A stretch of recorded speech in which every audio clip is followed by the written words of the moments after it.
বর্তমানে অন্তর্বর্তীকালীন সরকারকে আমরা জানাতে চাই যে আজকে আমরা রাজপথে একত্রিত হয়েছি কি দাবিগুলো আদায়ের জন্য,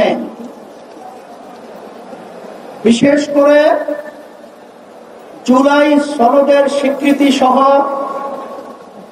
এই বাংলাদেশকে সুন্দর একটা দেশ তৈরি করার লক্ষ্যে যে জুলাই সনদ তৈরি হয়েছে, এই সনদের আইনি ভিত্তি জাতীয় নির্বাচনের আগেই এটা আমরা চাই এবং দিতে হবে। সমস্ত রাজনৈতিক দলগুলো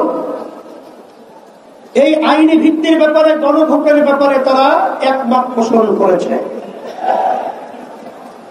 কিন্তু আজকে বাংলাদেশের ভিতরে উল্লেখযোগ্য যারা কয়েকবার দেশ পরিচালনা করেছে, তার ভিতরে একটা দল হলো বিএনপি।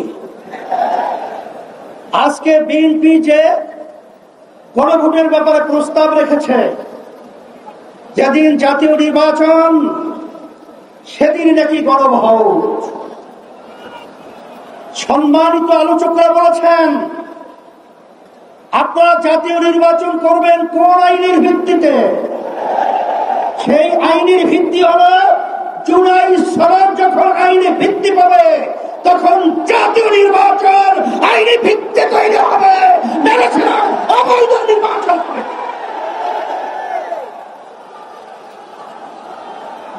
আজকে আমরা দেখেছি সেই পল্টন, সেই মনের মধ্যে সেই 2024 জুলাই এবং আগস্ট, যখন জুলাই 17 তারিখ বাইতুল মুকাররমের উত্তর গেটে আমি তখন বলেছিলাম যে আজকে আমাদের সন্তানদেরকে যেভাবে পাখির মতো গুলি করে রাস্তার ভিতরে আজকে লুটিয়ে দেওয়া হচ্ছে, আমি বাংলাদেশের সর্বশ্রেণী ছাত্র জনতা, আলেম ওলামা, হাফেজ সহ সবাইকে আহ্বান জানিয়েছিলাম যে এখন আমাদের ঘরে বসে থাকার সুযোগ নেই, ঘরে বসে থাকার সময় নেই। আমরা আজকে রাস্তায় আসবো, ফ্যাসিস্টকে উৎখাত করব, বাংলার জমিন থেকে কাঁটাতারের উপরে নিক্ষেপ করব। বাংলাদেশ মুক্ত হয়েছে।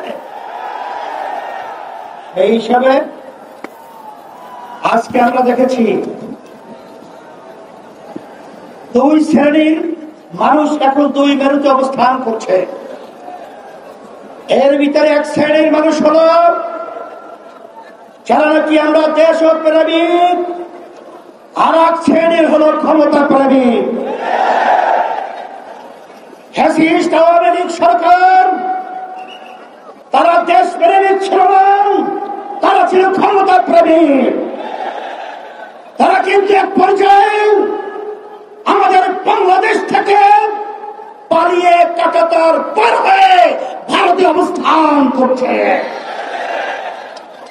নব্য যারা ফ্যাসিস্ট হওয়ার চিন্তা করছেন, যারা গণভোট নিয়ে নির্বাচনের আগে যাওয়ার ব্যাপারে তালবাহারা করছেন, আমি তাদেরকে উদ্দেশ্য করে বলতে চাই, আজকে বাংলাদেশের ছাত্র জনতা, সর্বশ্রেণীর মানুষ আজকে জুলাই ভিত্তিক আইনি সর্বপ্রথম চায়, তারপর জাতীয় নির্বাচন চায়।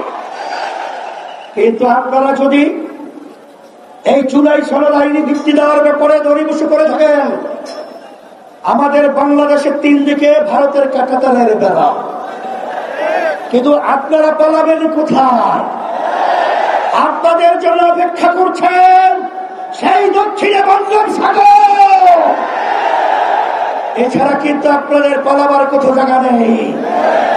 সেই হিসাবে সকলকে আহ্বান জানাবো, ভালো করে বুঝে নেন, জেনে নেন, অন্তর্বর্তীকালীন সরকারকে আমি অনুরোধ করছি, আমরা অনুরোধ করছি যে আপনারা যখন আমেরিকায় গেছিলেন তখন 3টা উল্লেখযোগ্য দলকে সাথে নিয়ে গেছিলেন।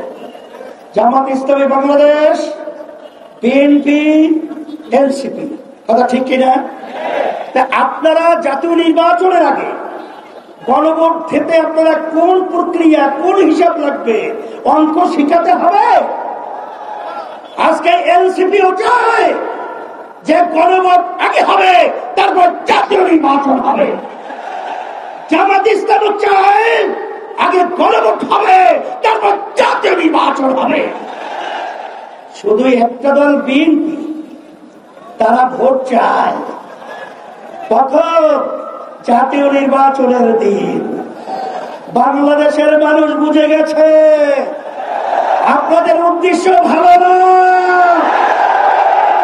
যদি আপনাদের উদ্দেশ্য ভালোই হয়ে থাকে, যেখানে আইনি ভিত্তির ব্যাপারে একমত আপনারা পোষণ করেছেন, সেখানে গণভোটে এত গরিবসী কেন?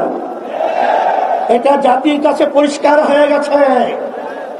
আমরা অন্তর্বর্তী সরকারকে বলবো, আমরা শান্তিপ্রিয়, বারবার রাস্তায় রোদ্রে আমাদেরকে পোড়াচ্ছেন, আপনারা পুড়িয়েছেন, আর কত রাস্তায় নামতে হবে? এরপরে পরামর্শ ভিত্তিক আমরা বাংলাদেশের সর্বস্তরের মানুষদের নিয়ে এমন কর্মসূচি ঘোষণা করব, আপনি গণভোট জাতীয় নির্বাচনের আগে দিতে